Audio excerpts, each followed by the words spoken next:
Jesus salva, Jesus cura, Jesus batiza no Espírito Santo e em breve vai estar voltando para buscar a sua igreja, o seu povo.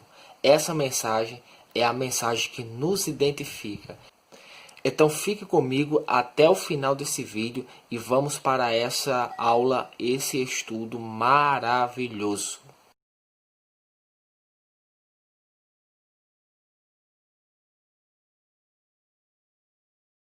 Nesse trimestre, nós estudaremos a respeito do verdadeiro pentecostalismo. Estudaremos sobre pontos doutrinários que nos identifica como um movimento poderoso dado por Deus. Deus nos dotou com um método que fez crescer de forma grandiosa a Igreja do Senhor aqui no Brasil. E esse método é o poder do Espírito Santo. E nós, como cristãos, igreja, precisamos preservar isso. E é exatamente nesse trimestre que nós nos aprofundaremos a respeito desse tema tão especial, tão maravilhoso.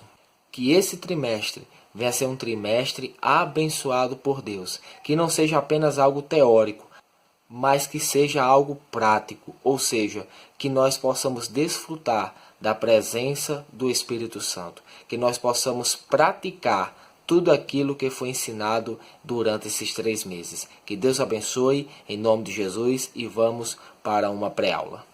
Nós, pentecostais, somos conhecidos pelas relações e experiências com o Espírito Santo.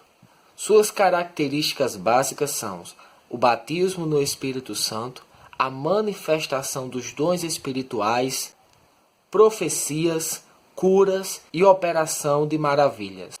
Por isso que é de suma importância estudarmos sobre o Espírito Santo. Então, o que o crente precisa estudar sobre o Espírito Santo? O crente precisa estudar sobre a divindade do Espírito Santo, sobre a sua personalidade, sobre os seus atributos divinos e as suas obras, porém, de acordo com a palavra de Deus. E é o que nós vamos ver nesse vídeo, nesse trimestre. Primeiro ponto, divindade. Houve alguns questionamentos e ainda existe alguns questionamentos acerca da divindade do Espírito Santo. Uns afirmam que ele é Deus, outros não. Porém, nós cremos absolutamente, de acordo com a palavra de Deus, que de fato o Espírito Santo é Deus, sem sombra de dúvida. A divindade do Espírito Santo é claramente expressada nas Escrituras Sagradas. Por exemplo, nós vemos na fórmula batismal, quando o Espírito aparece como Deus igual ao Pai e ao Filho.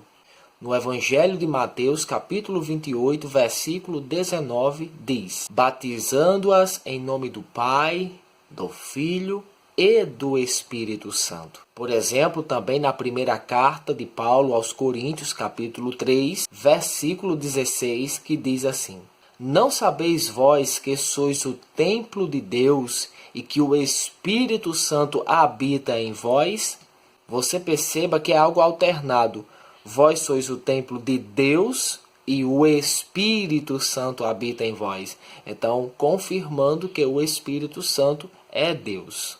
No segundo livro de Samuel, no capítulo 23, versículo 2 e 3, diz assim: o Espírito do Senhor falou por mim, e a sua palavra está em minha boca. Disse o Deus de Israel: a rocha de Israel a mim falou.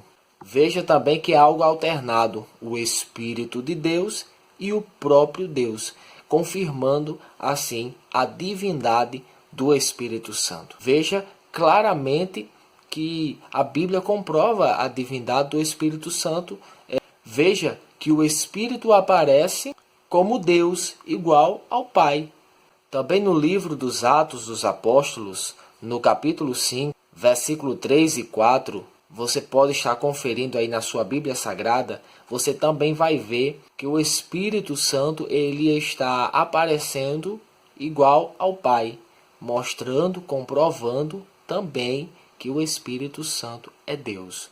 No Evangelho de João, no capítulo 14, versículo 16, diz: E eu rogarei ao Pai, e ele vos dará outro Consolador.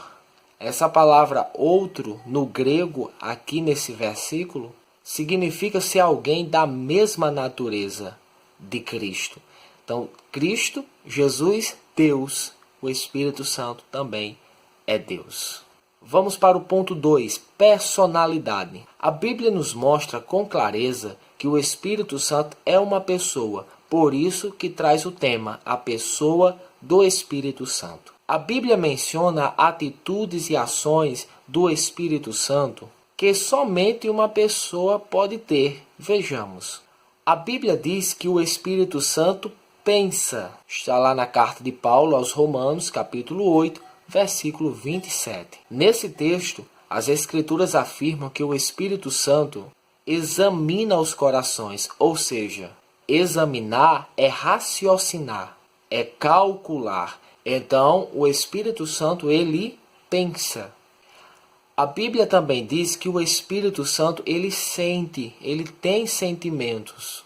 Por exemplo, na carta de Paulo aos Romanos, capítulo 15, versículo 30, o texto diz que o Espírito Santo tem amor, ele ama, ele tem sentimentos. Já na carta de Paulo aos Efésios, capítulo 4, versículo 30, percebemos que o Espírito Santo, ele se entristece, ele sente tristeza. Na primeira carta de Paulo aos Tessalonicenses, capítulo 1, versículo 6, nós aprendemos que o Espírito Santo, ele também sente alegria. E ele se alegra tanto que faz com que as pessoas sintam também a sua alegria, o seu gozo. Ele começa a compartilhar conosco essa alegria. Também vemos na Epístola Universal de Tiago, no capítulo 4, versículo 5, que o Espírito Santo, ele sente ciúmes. Então o Espírito Santo, ele tem sentimentos, ele sente. Isso é características de uma pessoa e não de uma força, como alguns pensam que o Espírito Santo é, que é uma força, que é uma energia, que é um poder. Não, o Espírito Santo é Deus, o Espírito Santo tem personalidade, por isso que chama a nossa lição a pessoa do Espírito Santo.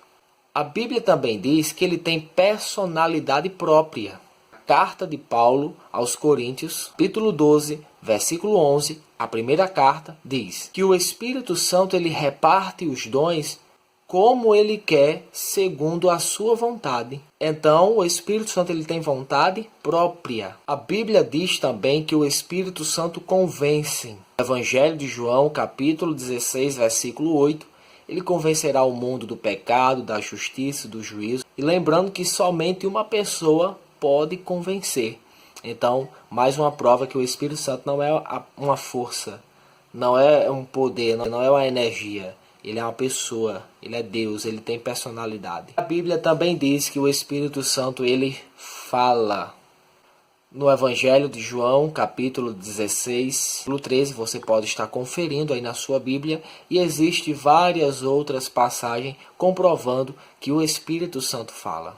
Porém, destaco aqui Apocalipse capítulo 22, versículo 17, onde mostra um lindo dueto, onde o Espírito e a noiva dizem, vem, glória seja dada a Deus. Vamos agora para os atributos divinos. Atributos são qualidades. A teologia, para facilitar a compreensão, dividiu atributos em dois grupos, atributos comunicáveis e atributos incomunicáveis. Atributos comunicáveis são qualidades pertencentes a Deus que ele compartilhou com os seres humanos. Atributos incomunicáveis são qualidades que pertencem unicamente e exclusivamente a Deus e que ele não compartilhou com o ser humano. Vejamos, os atributos incomunicáveis, os atributos divinos do Espírito Santo, nós vemos claramente nas Escrituras Sagradas. Por exemplo, ele é onisciente. O livro do profeta Isaías, capítulo 40, versículo 13, diz: quem guiou o Espírito do Senhor? Ou como seu conselheiro o ensinou? Ora, o Espírito Santo, ele é onisciente, ele sabe de tudo, ele sabe de todas as coisas, conhece passado, presente e o futuro. O Espírito Santo também é onipresente. No Salmo 139, versículos 7 e 10, você pode ver claramente quando a Bíblia diz: Para onde irei do teu Espírito? Para onde fugirei da tua face? Se subo ao céu, está lá. Se desço, tu estás lá. Então nós vemos também claramente que o Espírito Santo ele é onipresente, atributo incomunicável, atributo divino, pertencente ao Espírito Santo. Vemos também que o Espírito Santo é onipotente, ele é todo-poderoso. Vemos na carta de Paulo aos Romanos, capítulo 14, versículo 19, que diz: Pelo poder dos sinais e prodígios, pela virtude do Espírito de Deus, tenho pregado o Evangelho de Jesus Cristo.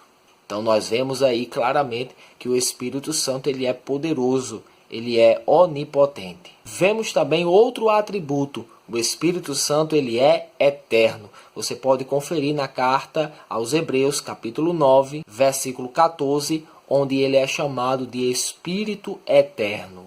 E para finalizar esse vídeo, esse breve vídeo, quero finalizar lendo o Evangelho de João, capítulo 16, versículo 14, que diz: Ele me glorificará, porque receberá do que é meu e o tornará conhecido a vocês. Queridos, o agir, manifestação do Espírito Santo tem um propósito, e é a glorificação de Cristo. Acontecem por aí alguns movimentos que se dizem do Espírito Santo, mas que não promove a glorificação do nome de Jesus. Isso deve ser examinado, porque a manifestação do Espírito Santo no meio do seu povo, no meio da igreja ou através da sua igreja, ela tem um propósito, e o propósito é a glorificação do nome de Jesus. Amém? Então, que Deus abençoe a sua vida, que o Espírito Santo venha trabalhar na minha vida e na sua vida com o propósito de glorificarmos o nome do Senhor. Então, muito obrigado, que Deus abençoe a sua vida, em nome de Jesus, até a próxima.